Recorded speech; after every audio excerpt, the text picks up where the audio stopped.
So now we get to talk about the Rough Riders, but really not just about the Rough Riders. So much of the old Texas was wrapped up in its military history. So we probably ought to talk about the Texas military. See, in 1870, Texas Republicans had reorganized the state militia into the State Guard of Texas, the Reserve Militia, and the state police. Remarkably, these three branches were fairly racially integrated. In fact, the state police was 40% African American. In 1873, as the Democrats began to come back into power, they abolished the state police. And they combined all the militia organizations into one group, which is segregated. So you'll have white units and black units. Interestingly, E.J. Davis attempted to use the Texas militia to stay in power, but they didn't answer the call. It failed. In 1874, the Texas Rangers are reinstituted and used as a quasi-military, quasi-militia paramilitary force. So they're out there on the frontier and on the Rio Grande boundary as really combat troops in many instances. In 1879, the uniformed militia changed to the Texas Volunteer Guard. So now we've gone from the Texas Militia to the Texas Volunteer Guard, and it's composed of 47 companies, 38 of which are white and 9 are African American. Now, this Texas Volunteer Guard is mobilized 75 different times in the late 19th century, usually to back up local authorities. Sometimes there were some bandits or outlaws that needed to be rounded up. You might call out some of the local Texas Volunteer Guard units to help back your play. By 1898, the Texas Volunteer Guard has nearly 2,000 men in its ranks. Now, in 1898, we also have war with Spain. And the Texas Volunteer Guard feeds its members into 5 federalized volunteer regiments.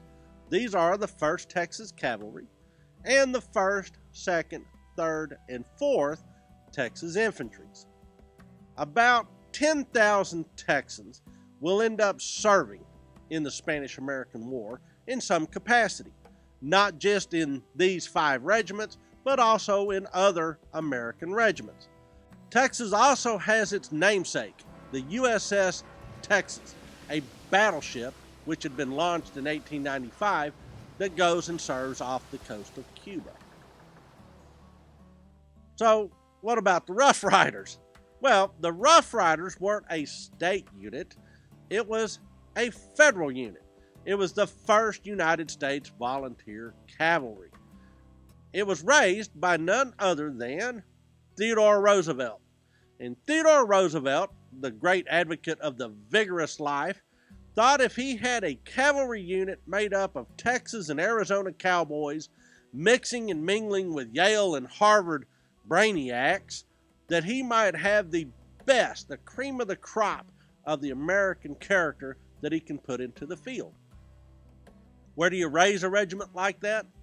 Why, San Antonio, of course, across the alley from the Alamo at the Menger Hotel. So he raises his regiment right there in the shadow of the Alamo, and they come in droves to join Roosevelt's regiment. They train there in San Antonio before shipping out to Tampa, and from Tampa to Cuba and glory. Most of the Texas regiments, 1st Cavalry, 1st, 2nd, 3rd, and 4th Infantries, stay out of the hostilities, but some of them do make it to Cuba as occupation troops. Well, the old designation of Texas troops is going to fade.